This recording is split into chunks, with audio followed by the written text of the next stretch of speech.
Welcome back to the channel. So I hope you all guys are doing absolutely well.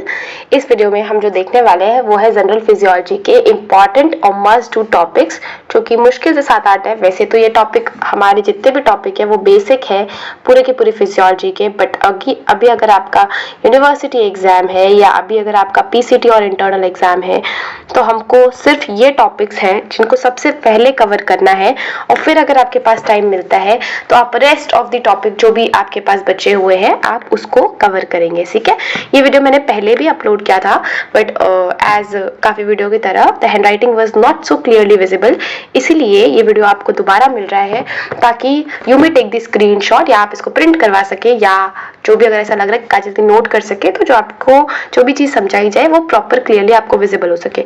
तो कुछ 6 से 7 topic है, 5 से 6 topics है जो आपको कवर करना है। सबसे पहला टॉपिक आता है आरएमपी। ये किसी बुक में नर्व मसल फिजियोलॉजी में भी एक्चुअली में दिया हुआ है। ठीक है, तो डोंट गेट कंफ्यूज। आरएमपी हमारे खुद के टाइम पे जनरल फिजियोलॉजी में एज अ एलएक्यू क्वेश्चन आया था। तो RMP is very very important topic. इसमें जितने भी है गिब्स-डोनन, ठीक है, कोलमैन्स, ये छोटे छोटे टॉपिक है, ये आप कवर करते जाएंगे। इसके अलावा मैकेनिज्म क्या होता है ये आप कवर करके रखेंगे, but you have to prepare it as an LAQ। Now next important topic is that is total body water. ये यूजुअली SAQ में पूछा जाता है। ठीक है, तो आप इसका इंट्रोडक्शन, इसका नॉर्मल ह्यूमन मेल में ह्यूमन फीमेल में कितना ज्यादा होता है कितना कम होता है, इसके अलावा क्या क्या फैक्टर्स है, इसमें कौन सा लॉ रेगुलेट करता है, ठीक है, और इसके अलावा इसका क्लिनिकल सिग्निफिकेंस क्या है, जैसे कि डायरिया इन चिल्ड्रन, ये हमारे पास इसका क्लिनिकल सिग्निफिकेंस हो जाता है। ठीक, नेक्स्ट आता है होम्योस्टेसिस।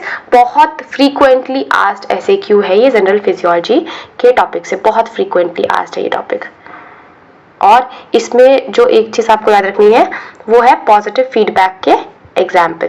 जो आप नॉर्मल पढ़ेंगे वो तो ठीक है, बट पॉजिटिव फीडबैक के आप एग्जाम्पल याद करके रखेंगे। मैंने आपको एक वीडियो में बताया था, that is CLAP, coagulation, LH surge, action potential, parturition. ये 4 एग्जाम्पल आपको एट टिप होना चाहिए। Now next come to cell junctions. Cell junction again एक बहुत इंपॉर्टेंट, बहुत कॉमनली आस्क्ड SAQ है। इसमें भी कभी कभी सेपरेटली हमारे गैप जंक्शन पे SAQ पूछ लिया जाता है। तो गैप जंक्शन आप अलग से प्रिपेयर कर रहे होंगे और सेल जंक्शन को भी आप प्रिपेयर करेंगे।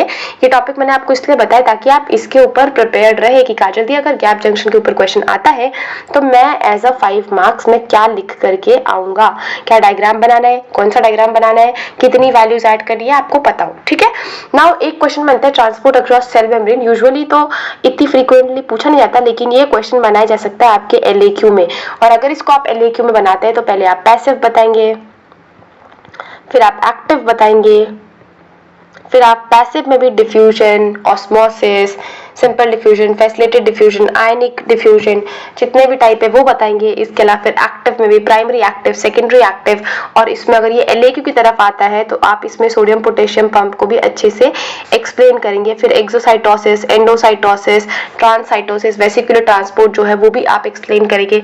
फिर इसके अलावा अलग से भी अगर ये LAQ नहीं आता है तो एक जो क्वेश्चन बहुत फ्रीक्वेंटली पूछा जाता है that is sodium potassium pump.